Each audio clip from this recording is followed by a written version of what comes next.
Good morning. It is. And thanks from the broadest sense. I happen to be a holistic MD of 30 years experience exploring the body-mind-spirit paradigm. And I have some questions. So in relation to these chronic unexpressed or chronic beating of the drum around anger or fear. Good word you said, expressed. That's why it's happening here. Expressed. Right. So in this world, this universe of ultimate potential and ultimate chaos, but also ultimate organization, is the simplest rule that... Could there be any organization without chaos? Isn't the chaos the plethora of data from which the creations come? So bless the chaos. That's right. Oh, that's right. So the simplest rule of expression, is that just that any negative emotion can cause any condition, or are there some certain themes such as anger can cause inflammation, fear? Well, first of all, the emotion isn't causing it. The emotion is the indicator that it's happening. And so the emotion is the indicator of the vibrational variance. And the reason that it's a little hard to pin down is because if you don't really want something, then the absence of it won't cause you any discord. So if somebody's trying to validate the evidence of someone's life and they're looking at manifestations, they're upside down and all around because there's so much variety giving so much different feedback. So you've got to factor in, you got to understand that the contrast caused you to become, and the emotion is all about whether you let yourself be it or not, period. So what's so interesting, and this is the thing that we so want you to hear, is that the contrast that you think you don't want, you really do. And out of the contrast is born who you really are, but if you don't let yourself be it, you suffer. That's right. So when contrast causes you to be and you let yourself be, you triumph. But if contrast causes you to be and you don't let yourself be, you suffer. So then people want to call contrast right or contrast wrong. We just want to call it the chaos of the environment from which your expansion comes, and you get to decide how much expansion you allow or deny in any moment, you see. So when you've been so entrenched in a world of medicine that matters so much to you, and you're dealing with the nitty-gritty of it day after day after day and launching rocket after rocket after rocket, when you hold yourself even a little bit in defiance of that fast-moving stream, you're going to get stronger negative results than someone who hasn't been putting all that stuff over there, you see. Well, putting it that way doesn't make my job a whole lot easier. All I have to do is facilitate the discussion and I don't have to figure out for the patient that this is causing this. All I have to do is say, what's bothering you? And let them start to talk. And if you stand in your place of their perceived authority, believing in their recovery, then they're in an environment that is conducive to letting go. The thing that is most interesting, and everything about this discussion has highlighted it, is that in order for anyone to be deliberately and effectively and consistently well, or aligned, or clear-minded, or happy, for anyone to consistently be that, they've got to understand the two vibrational aspects of themselves. In other words, you can't treat only the physical body. Because if you approach them only as a physical body, and you're not talking about their non-physical, fast-moving, vibrating counterpart, then you're not talking about the vibrational relationship between the two aspects of them, and without that, you have no information for them. Because illness is only about not letting yourself be who you are, period. Life causes you to be it. If you don't let yourself be it, you feel sick, period. That's all. That there's nothing more to that. So if you don't bring this part in, then you can't tell them about their guidance unless you are able to point out in a way that they can understand the two aspects of who they are.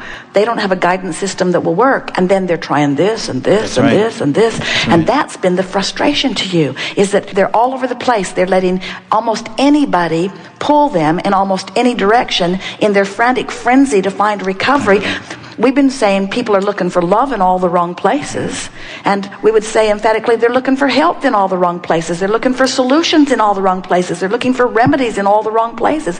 They're looking in places that they are not. The only place they will find them is already in their vibrational escrow. Creation is a very personal thing. In other words, you're not looking for a remedy or help for the world. You're looking for the path for this person from where they are to who they really are, period. It's a really personal inside job that you want to convey to them, you see. That's why you've created a really personal inside job so that you can carve out your own path so you can explain it to others. Right, yeah. Because you can't teach what you don't know. That's right, that's right.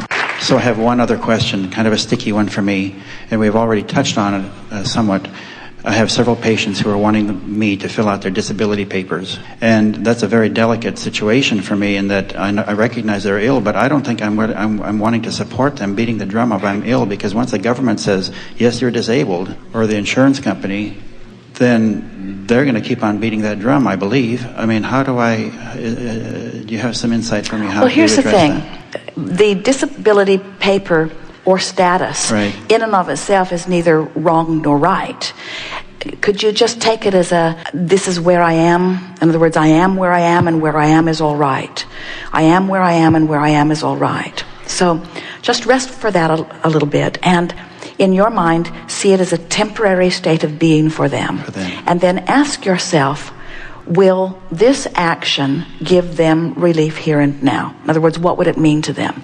It would mean money will flow to them for a while they get their balance. Is that why they want it? Well, I think so. I think that's the motivation, and maybe that's what needs to be clarified. What is your motivation for doing this? We need to know? Well, think about what the motivation would be. Do you know anybody that would like to wear a plaque around that says, I'm disabled? Maybe. And why do people argue for their limitations? What is it that makes someone argue? We hear it from time to time, even in a forum like this. Someone will argue for where they are. Someone owes me. Sometimes they feel entitled, but what's at the heart of that? What's at the essence of that? In other words, everyone innately knows that they have value. Now, this is going to feel personal to you as we talk about this. Everyone innately knows that they have value. But when in any moment, for whatever reason, they're measured and they don't win, they're compared and they don't win, they are condemned about something, they're found fault with, because there are so many people running around who don't know anything about closing their own gap, who are counting on others to behave in ways that make them feel good. So a lot of people have really been sort of hounded into not appreciating themselves very much. So when the larger part of you knows your value, but you've been trained to not know your value, there is a big discordant thing going on within you that you're trying to reconcile in some way. In other words, in the same way that water flows downhill, everyone knows that they're supposed to feel good. Everyone innately knows it. And when they don't, without understanding why they don't, they go to all kinds of different behavior and gyrations and come to as many conclusions as they can in order to bring themselves to a place of feeling as good as they can possibly feel. It's sort of in the same category of, I don't want those grapes that I cannot reach because they're probably sour anyway. Have you ever wanted something, and in your realization that you want something that you can't have, you wish you didn't want it? And it almost feels like the wanting of it is the reason that you feel uncomfortable, because you haven't figured out that it's your resistance that's keeping you out of whack about it. Well, there are a lot of people that have this discord going on, and the more contrasting their life is, the more they've become, but the more they are fixated on what is, the less they become what they've become, until they get a strong discordant thing going on, and then they're just looking for some kind of relief somehow, some way. So you've heard us say we're over here in their vibrational escrow, knowing who they really are, holding to the vibration of who they really are, sending the signal of who they are, law of attraction responding to that signal, which gives them the sensation of being called toward who they really are. But as we said earlier today, if who they really are is pure positive energy and the achievement of all things wanted, and they're over here in despair, that call to them would feel just like revenge if they could hear it at all. And it would be a step in the right direction in terms of the relationship between who they're being and who they really are. Most of the world who sees anyone in revenge or resentment or hatred or anger would say, that's wrong-headed, that's wrong behavior. But they would be wrong, because it's the right direction from where this person is in relationship to who they really are, you see. So the question that we want to put to you is, where in this range of recovery from despair and disempowerment into hope and belief and knowing, where on that range of recovery are the disability papers? Are they downstream or upstream?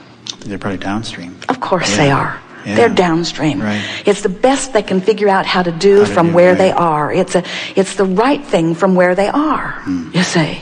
Now we have another big one for you. So someone is really, really sick. You don't know how they got there, it doesn't matter. The tests show that they are. And they've gone through traditional medicine, which you don't agree with, because you know it could be better. But there they are anyway. Where is traditional medicine from their despair and fear between there and their recovery? Is traditional medicine downstream or upstream? I think it's downstream if it's providing relief. Of course any it is. degree of relief. Of course it is. In other words, doesn't that just feel better? Aren't you just glad that disability is there and that traditional medicine is there? Because as right as we are, if they can't hear us, we're not helping them. Of course, it's all about vibration. And of course, medicine is about spirituality. Of course, it's all about alignment. But there are lots of people that don't want to hear us talk about vibration. Right. It keeps being edited out. That's why the secret is still a secret. In other words, nobody wants to really talk, and they're not keeping it a secret because they want to hold it to themselves. They're keeping it a secret because they don't think people are ready to hear it. And they're not wrong about that. In other words, there are a lot of people that aren't ready to know what you know, what we know. And so some of the stuff that they're doing, while it isn't the answer that they're looking for, and it's not going to get them to where they think they want to go, it's better than the fear that they're feeling. We're not proponents of revenge either. Right. In other words, we wouldn't write a book that says revenge is a really good thing. Right. It wouldn't go well for Jerry and Esther. But revenge is a really good thing for someone who's feeling powerless. It's a step in the right direction, you see. So we'd say to anyone who's wanting the disability, we say, sure, if you think that's the best thing for you, I'll go along with that as a temporary solution to you. It's not where I see you. I don't for a moment see you as disabled. I can see you on a strong path of recovery, and I know we're coming along here, and my expectation that things are going to go very well for you. But meanwhile, nothing wrong with this, to sort of tide you over for a little while, and then say, just don't get stuck here, because it's not who you are. It's a temporary solution from where you've been, and it is a step in the right direction, but let's keep stepping. Great. We think that we all make too much of this. What do you think?